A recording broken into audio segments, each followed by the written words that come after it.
지금 임대 아파트에 살거나 주변에 임대 단지 생긴다고 난리 난 곳에 사시는 분 있으세요? 오늘 저는 남들이 절대 말 안 하는 진실을 얘기하려 합니다. 불편하실 수도 있어요. 그런데 이게 현실입니다. 저 직접 사원 아파트에 살아봤습니다. 그리고 도망쳐 나왔습니다. 왜 그랬는지, 그 이유가 공공임대의 구조적 문제와 어떻게 연결되는지 오늘 끝까지 얘기해 드릴게요. 챕터 1. 왜 민영 주민들은 임대를 본능적으로 거부하나? 임대 아파트 들어온다고 주민들이 반대 현수막 거는 거 막연한 편견이라고들 합니다. 근데 그게 정말 그냥 편견일까요? 집은 한국에서 단순한 주거 공간이 아닙니다. 대부분 가구 자산의 70에서 80%가 집 한 채에 몰려 있어요. 그 자산이 위협받는다고 느낄 때 사람들은 본능적으로 방어합니다. 그리고 한번 슬럼화가 시작되면 되돌릴 수 없다는 것, 주변에서 너무 많이 봐왔기 때문에 아예 시작 단계에서 막으려는 겁니다. 이건 배운 공포예요. 근거 없는 혐오가 아니라. 집값 떨어지는 거요? 그것도 물론 무섭죠. 근데 더 무서운 건 학군입니다. 면학 분위기, 아이가 만나는 친구들, 학교 분위기 자체가 동네 구성원의 영향을 굉장히 많이 받아요. 자녀 키우는 부모들은 이게 제일 민감합니다. 그래서 임대가 들어온다고 하면 아이 교육 때문에 이사부터 알아보는 겁니다. 챕터 2. 임대 아파트에는 정말 나쁜 사람만 들어가나? 솔직히 말하면요. 처음 입주할 때 나쁜 사람만 들어가는 거 아닙니다. 사회초년생도 있고 신혼부부도 있고 내 집 마련을 준비 중인 성실한 분들도 꽤 있어요. 이분들은 임대 아파트를 임시 정거장으로 씁니다. 돈 모아서 나가겠다. 이 마인드예요. 그리고 독거노인이나 장애인처럼 주거 지원이 진짜 필요한 분들도 계시죠. 이분들한테 임대 아파트 자체가 나쁜 건 아닙니다. 문제는 구조예요. 핵심은 이겁니다. 살기 좋으면 아무도 안 나가요. 근데 임대 아파트는 퀄리티가 낮아서 삶의 질이 떨어집니다.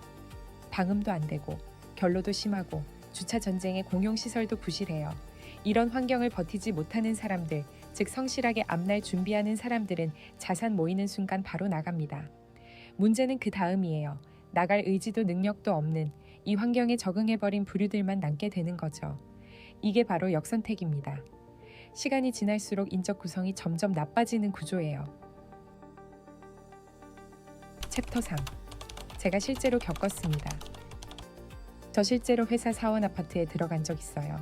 회사 가깝고 월세 싸고 처음엔 좋을 줄 알았거든요. 근데 살아보니까 다르더라고요. 처음에는 젊고 성실한 동료들이 꽤 있었어요. 그 사람들 하나둘씩 다 나가더라고요. 집 사서 좋은 데로 이사가서.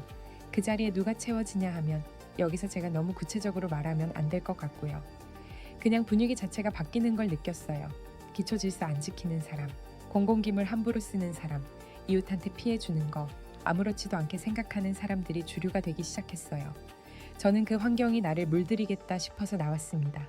그게 진짜 이유예요. 그리고 그때 깨달았어요. 이건 개인 성격의 문제가 아니라 구조가 만들어낸 필연적인 결과라는 걸. 챕터 4. LH가 집을 일부러 엉망으로 짓는다. 자, 이제 조금 불편한 얘기를 해볼게요. LH가 왜 매번 층간소음이 심하고 결로에 곰팡이가 피고 자재 수준이 형편없을까요? 대한민국 건설 기술은 세계 최고입니다. 삼성물산, 현대건설, GS건설 다 세계에서 알아주는 회사들이에요.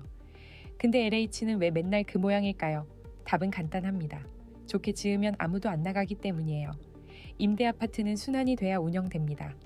사람이 들어왔다가 나가야 새 사람이 들어올 수 있어요. 근데 레미안급으로 짓고 입주비도 싸다면 그냥 눌러앉죠.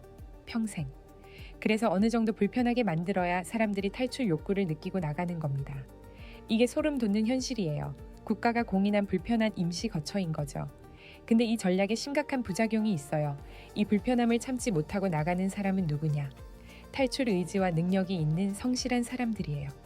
못 나가는 사람들은 더 열악한 곳으로 가기 싫어서 아니면 그냥 그 환경에 적응해 버려서 머물러요. 그러면 단지의 인적 구성은 시간이 지날수록 어떻게 될까요? 앞서 말씀드린 역선택이 심화되는 거죠. 챕터 5. 슬럼화의 공식. 학군이 무너지는 과정. 임대 아파트 슬럼화의 가장 치명적인 결과가 뭔지 아세요? 학군 붕괴예요. 단지 내 분위기가 거칠어지면 그게 학교로 그대로 옮겨갑니다. 아이들은 주변 환경에 정말 민감하거든요.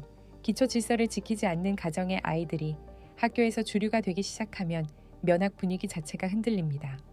그 순간 교육에 진지한 부모들이 어떻게 하냐? 이사 갑니다. 학군 좋은 데로. 그러면 남는 건 교육에 무관심한 가정들 뿐이에요. 학교는 더 나빠지고 더 나빠지니까 괜찮은 애들 더 빠져나가고 이게 무한 반복되면서 동네 전체가 망가집니다. 한번 이 사이클이 돌기 시작하면 회복이 거의 불가능해요. 그래서 민영 아파트 주민들이 임대를 필사적으로 막으려는 거예요. 아이 키우는 부모 입장에서는 이게 생존의 문제거든요. 여러분 주변에 보면 분명 있을 거예요. 예전엔 괜찮은 학군이었는데 지금은 아니다. 그런 동네. 그 배경을 따라가 보면 거의 비슷한 패턴이 나옵니다. 챕터 6. 공공임대 확대. 누가 이득을 볼까? 특정 세력들이 입만 열면 공공임대 확대를 외칩니다. 재건축 단지에 임대를 강제로 끼워 넣고 민영시장에 각종 규제를 걸죠. 이게 진짜 서민을 위한 정책일까요? 냉정하게 생각해 보세요. 국민이 자기 집을 갖고 자산을 형성해서 독립적이고 비판적인 중산층이 되면 어떻게 될까요? 정부 정책에 의존하지 않게 됩니다. 비판도 많아지죠. 반면 국가가 주는 임대주택에 사는 분들은 정책의 생계가 연결됩니다. 임대료, 거주 조건, 전부 국가 손에 달려 있어요. 선거 때 어떤 표를 던지게 될지는 굳이 말 안 해도 알 것 같죠? 재건축 재개발 사업에 임대 비율을 강제하는 정책. 겉으로는 주거 공급처럼 보이지만 실제로는 민영 단지의 가치를 의도적으로 희석시키는 효과를 냅니다. 앞서 말씀드린 슬럼화의 씨앗을 멀쩡한 민영 단지에 강제로 심는 거예요. 중산층의 자산 가치가 하향 평준화되면 국가에 더 의존할 수밖에 없게 되죠. 민영 임대 시장이 활성화되면 국가의 역할이 줄어듭니다. 생색낼 수단이 사라지는 거예요. 그래서 규제로 민영 시장을 죽이고 그 자리를 공공이 채우려 하는 겁니다. 챕터 7. 해법. 민영 임대 시장이 답이다. 해법은 명확합니다. 민영 임대 시장의 활성화입니다. 민영 임대는 주인이 명확해요. 건물 가치가 떨어지면 내 재산이 깎이니까 철저하게 관리합니다. 질 안 좋은 임차인이 들어오면 보증금이라는 담보가 있고 소송이라는 강력한 수단이 있어요. 이게 차갑게 들릴 수도 있는데 이게 있어야 사람들이 규칙을 지킵니다.